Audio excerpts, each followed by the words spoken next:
right, example 3. Our first step is still going ahead and trying to isolate our absolute value. So I'm going to unravel this equation.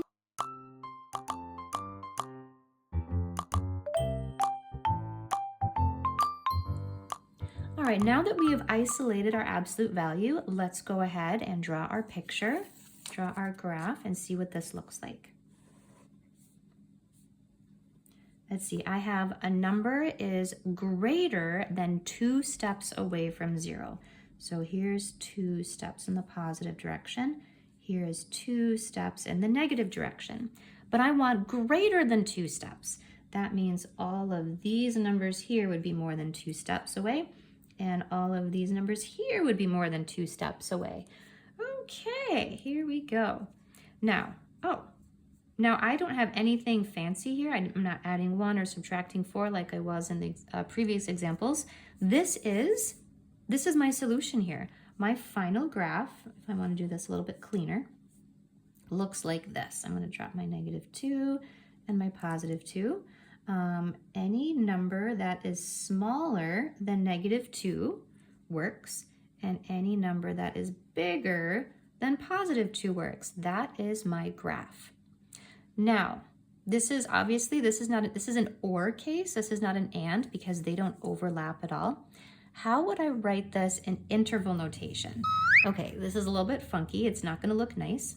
I have to take this section first, and I'm going to describe this section. Okay, this section, my smallest number is actually -infinity. My biggest number over here is -2. Now, with infinity, we always use a parentheses, and -2 is not included, so I'll use parentheses.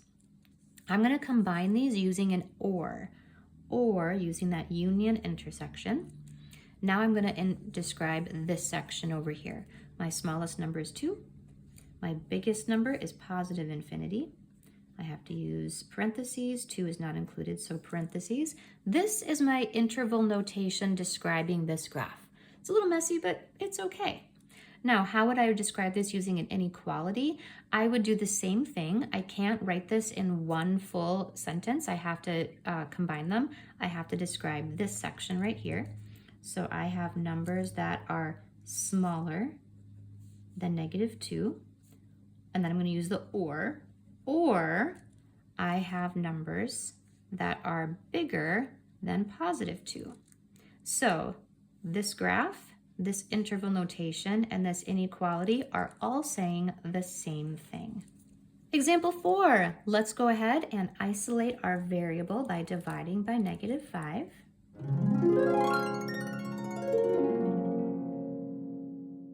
Notice when we divide by negative, we have to switch our sign. That's a big, easy mistake that we could make.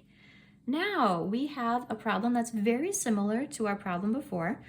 Pause the video and check back and see how you do.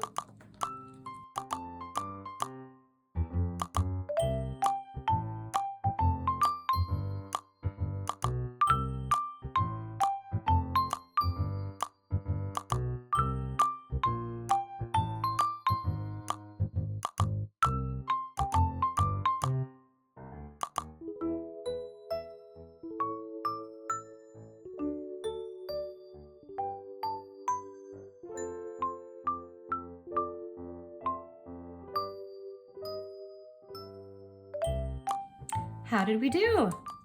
Here's our graph. We have x is smaller than 1, but has to be bigger than 7, or has to be bigger than 7. Here's our interval notation.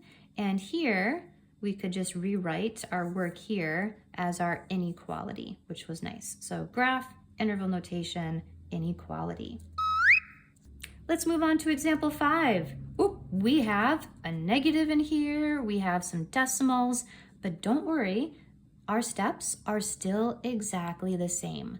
Pause the video, try to work it out, isolate our absolute value first, draw our picture, set up your 2 inequalities, and see how you do.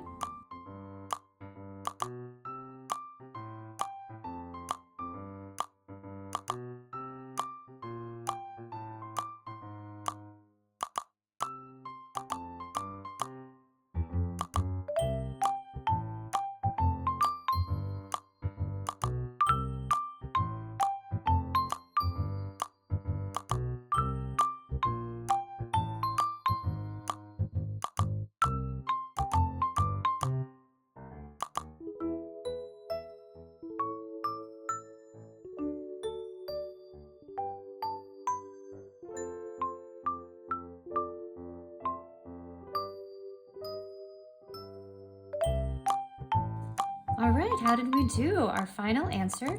Notice we had our, this absolute value of something is less than or equal to 2 steps away. So here's 2 steps. Less than means this section in between the -2 and the 2. So we set up our inequalities. Notice when we either multiplied or divided by a -1 to get rid of that opposite, we had to switch our sign. When we put those together, when I graphed it, it looked like this, which is an and. It's that coming together, that overlap, which works. Interval notation, smallest number is 3, biggest number is 7. We had to use the brackets to show that 3 and 7 are included, they're A-okay. And our graph, our inequality, our number is in between 3 and 7. So when we do those steps of writing things down, it works really well.